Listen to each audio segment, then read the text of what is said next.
Hi, welcome back everybody. It's the Introverted Wanderer coming at you again. This time we're going to talk about my trip to London.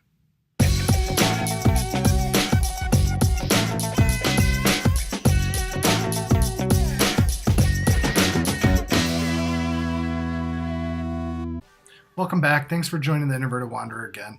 I am Matt, the Introverted Wanderer.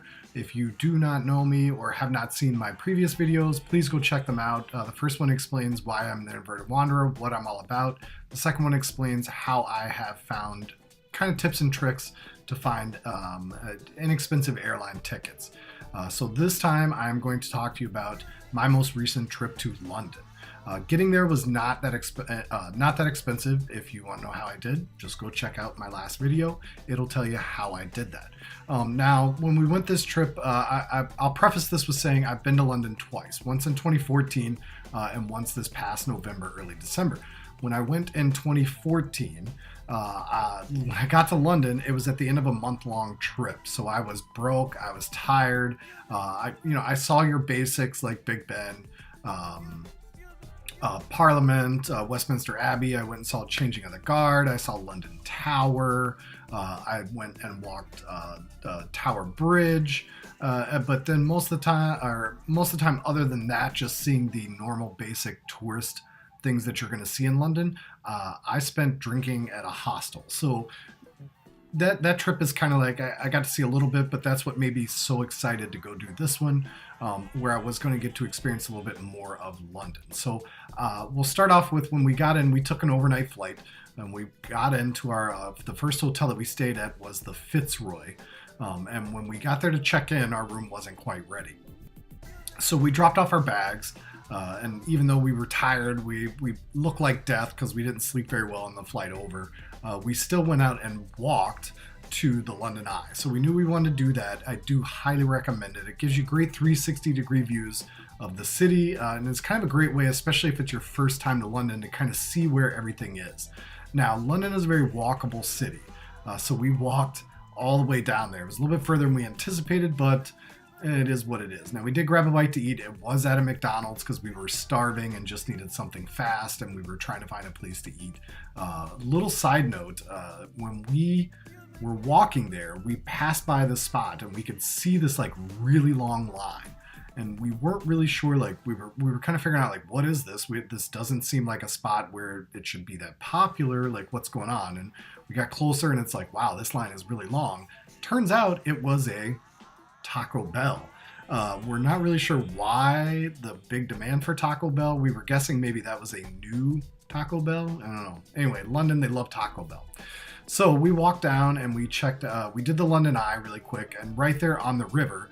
So you've got the London Eye like right here, and then like right over here across the river, you've got Big Ben and Parliament and Westminster Abbey.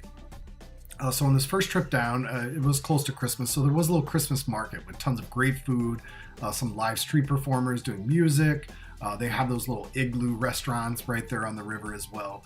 Just a great spot to go kill some time, eat, and then walk off all that silly food that you just ate. So we did the London Eye, then we kind of headed back to the hotel, called it a night. The second day, we got up and we went to Harrods. Now, if you're unfamiliar with what Harrods is, it is a department store, but it is a department store on steroids, right? Just absolutely massive. I don't even remember how many floors there were, but it just seemed like it never ended. Now, it has mostly high-end little shops inside of it. So you've got like a little Cartier section, a YSL, a Prada, a little Burberry spot, and then you get to where the jewelry is, and they've got Harry Winston and watches of Switzerland, and just phenomenal to kind of go and browse, even if you're not into buying that stuff. I did try on a few watches. I did not buy a watch, but my girlfriend, she actually enjoyed it more than I do, but that's her thing. She loves to shop, so that was one of the deals that we made when we went. One of the other cool things about Harrods is it has a bunch of little restaurants in it. We found this really unique little kind of diner burger joint. And I will say this about food over in Europe. It is not as processed as American food. So it does taste a little different. In my opinion, it is way better. It just tastes fresher. I really enjoy myself when I'm over there eating. I feel like I might eat a little bit better, and I don't feel as bogged down even if I'm eating greasy food. The other little tip that I'll give you is if you're a soda drinker like I am, they only give you the little like Coke bottles if you get a Coke, and you have to pay for each one. So I do tend to drink a lot more water or tea when I'm over there. So just keep that in mind if you do go overseas. You're going to keep paying for sodas. They don't have those free refills. While we were there, there was this hall of millionaires or the $1 million hallway. I can't remember what it's called, but it is just this little section in Harrods that is just full of memorabilia, I guess, for lack of a better term. Like one of the things they had was a framed kind of picture collage with Tiger Woods and some of his autographs and a flag from the Masters. So that kind of stuff. And they had a lot of boxers and a lot of sports memorabilia of that matter. One of the cooler things that we saw, I had two favorite things that I saw in this little section. And one was they had a picture of every president up to Barack Obama. And underneath every president's picture was their signature.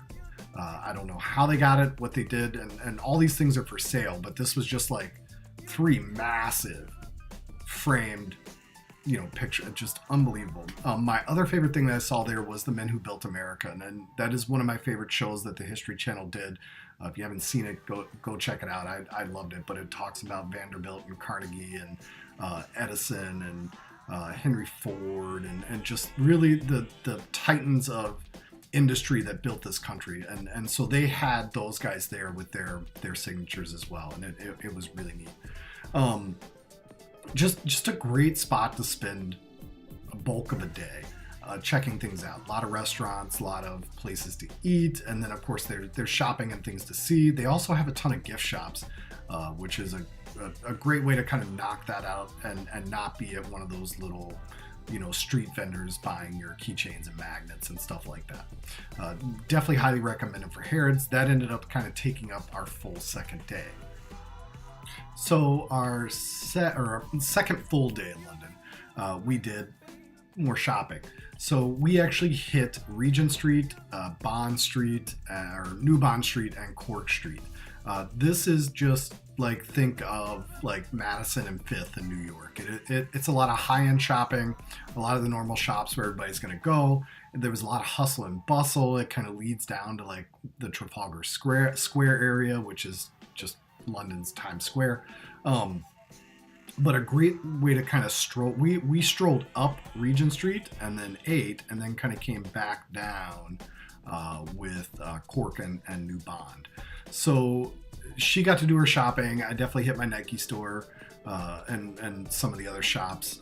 We do tend to like some of the same designer shops. I just don't buy as much. Anyway, so we did that. We had lunch or kind of dinner in a pub.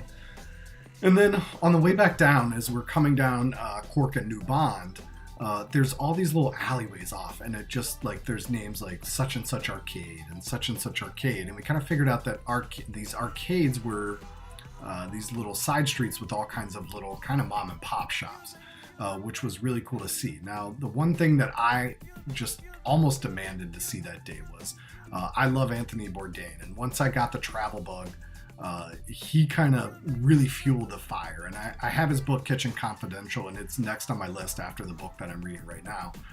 But God rest his soul, he was an amazing man and really got me interested in different cities and traveling and seeing things that and trying and experiencing things. And anyway, when we saw one of his episodes on London, he went to this shoe store, and it's called George Cleverly. And it ended up being in one of these little arcades, and I'd never heard of them until I saw them on one of his shows. But apparently they sell their shoes on Mr. Porter and some other sites. But what I loved about this was he went in and met the proprietor there. And what they do is they sit you down and they measure out your foot like to exact dimensions. And then they will actually cut a mold of your foot out of wood.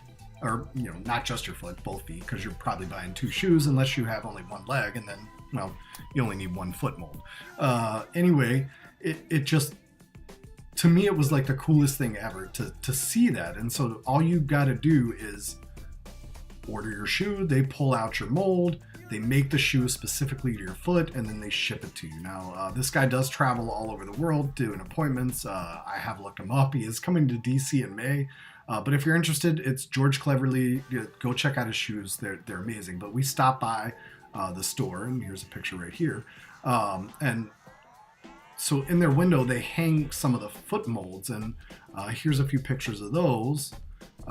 So we got to see David Beckham, if I remember Alexander McQueen. I think Tom Hanks was there, maybe Sylvester Stallone, I can't remember, but he hangs them all in the window. Really cool. They were not open when we went by, so I didn't get to do it, but that is on my list. If I can't get to London before May, I may actually set up an appointment to get my foot molded and then maybe buy some of his shoes sparingly, as they are kind of expensive.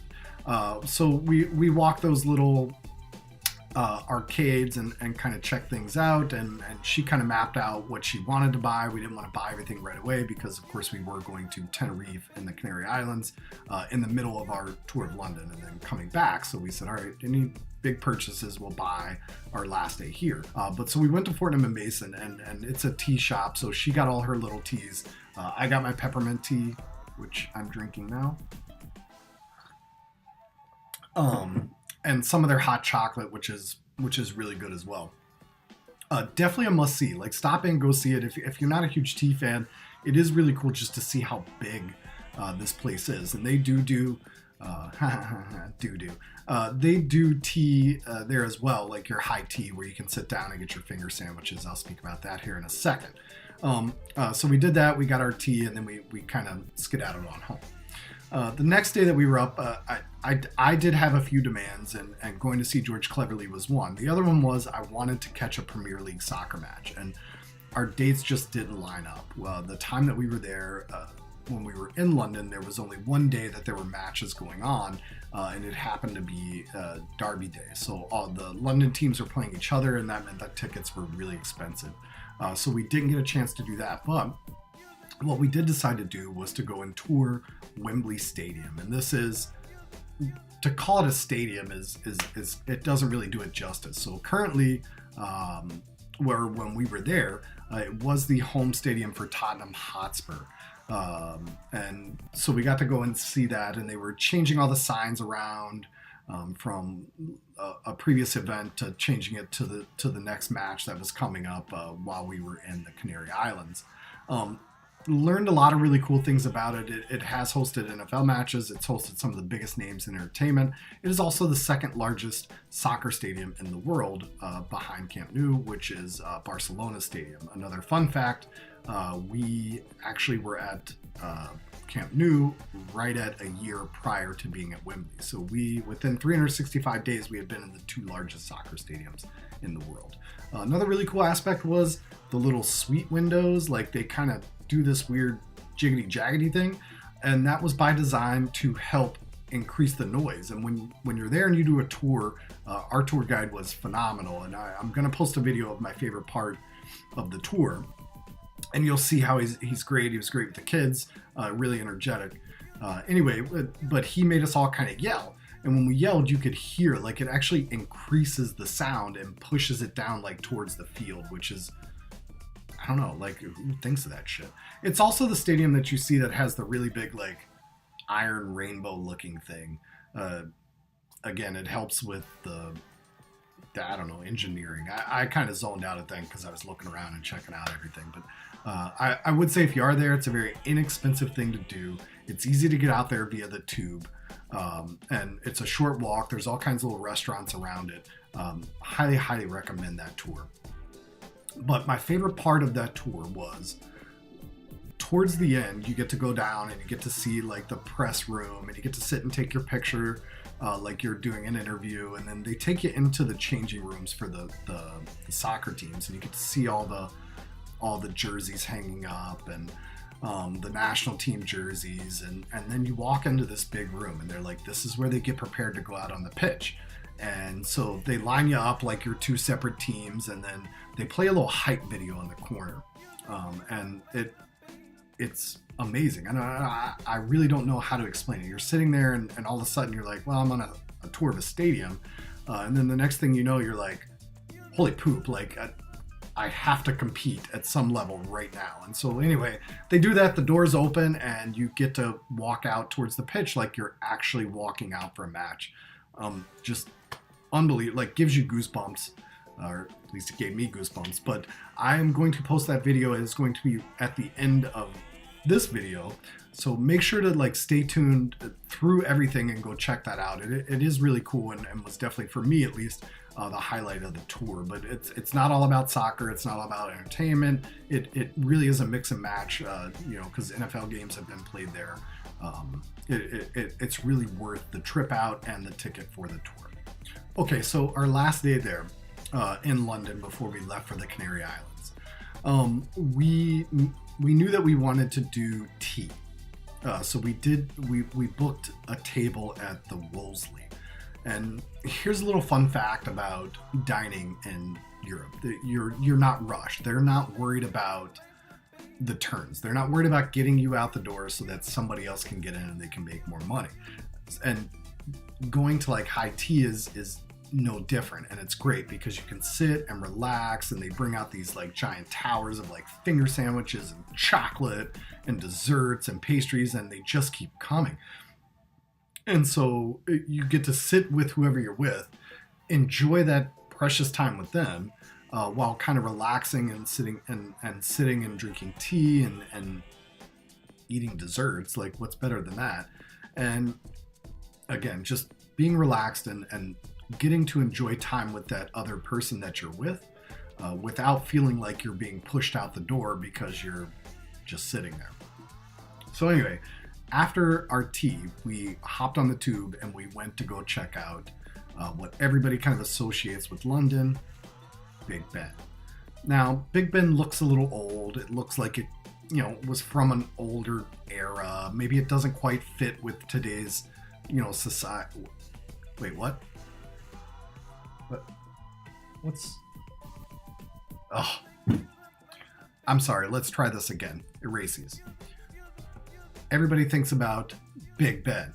So we hopped on the tube to go down and check out Big Ben in Parliament. Now, mind you, when we rode on the London Eye, we could see Big Ben. And when we were there, Big Ben was covered in scaffolding. They were working on it as they were Parliament. So we just kind of went to walk around that area. We also wanted to see Westminster Abbey, which is right there. Now, while we were there, I did not catch this on my first trip, or it may not have been there on my first trip, or I may have been more in a rush to get back to drink beer. So Parliament Square Garden. As you walk around London and closer to the river, you'll notice these little plaques. And they will tell you kind of what you're looking at, what each building is, and it tells you a little bit about the history of it. So we saw this one that had statues, and we didn't really see any statues. But it talked about like Abe Lincoln, and of course he's my favorite president. So I'm like, why is Honest Abe out here in London? Like, what's he doing chilling here? So we kind of walk through it, and it is just a park that is littered with just statues of amazing human beings, and we have no idea why they were there. It was night and it was dark, so it was tough for us to see. I'm sorry I can't post any pictures, just simply because it was my phone, and that camera did not work with as dark as it was then. Anyway, I'm guessing it's a hidden gem. It's kind of between their Supreme Court and kind of right where the river starts. Anyway, definitely check it out. But check out Westminster Abbey. You can walk around Big Ben in the Parliament. It's beautiful. Hopefully you catch it when it's not layered in scaffolding. Anyway, so we did that. We went back to the hotel, and then of course we hopped on a flight to the Canary Islands the next day. We did return back to London for our final night before we headed back to the US, and we did book a later afternoon flight so that we could have time to do what we wanted, to buy some stuff in London, and then of course to give us plenty of time at the duty-free store. So that's basically my trip to London from this past November, December. I will speak more about my first trip to London, although it was at the end of my month-long backpacking trip, which I will do a video on that one kind of further down the road. It might be several parts just simply because it's going to take a while, and I don't feel like making you guys watch like 30-45 minute videos of me just talking about walking around drinking and hostels and whatever. But thank you for watching this episode. I am going to try and post a lot more frequently now. I should be able to do this. I'm going to keep it a little bit shorter on these videos so that I can upload them a little bit more frequently. If you have not yet, go check out my first 2 videos. It explains a lot. A lot of this will start to make sense. If you have not yet, go back to my channel, hit that subscribe button. You'll get an alert every time I post a video, so you'll know, oh, I can go check out the Introverted Wanderer. Matt's going to tell me some really cool stories, maybe do some funny stuff, maybe even throw out a burp, some few swear words. Like, I really don't know what I'm going to do when I do this. So thank you guys for supporting me. Thank you for the likes. Thank you for the feedback. If you like what you heard or saw and want to leave a comment, please leave it down below. I love hearing from you guys. Go find me on Instagram. Go find me on Twitter. And until next time, enjoy. Make sure to stay through this. I want you to see the video of us walking onto the pitch at Wembley Stadium. So until next time, deuces.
On television, haven't you? What the plays that they do before they go outside.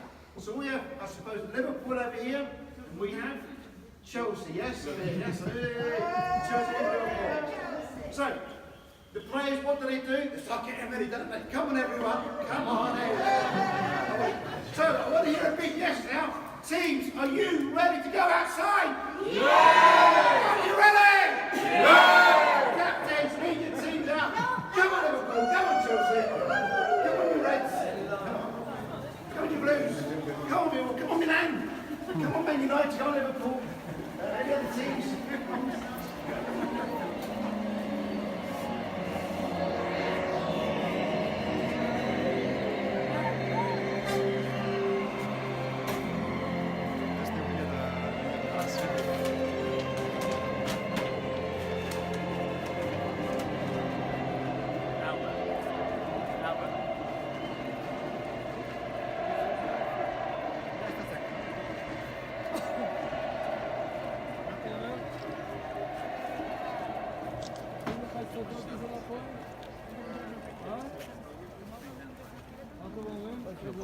Vamos carregar dentro do lado.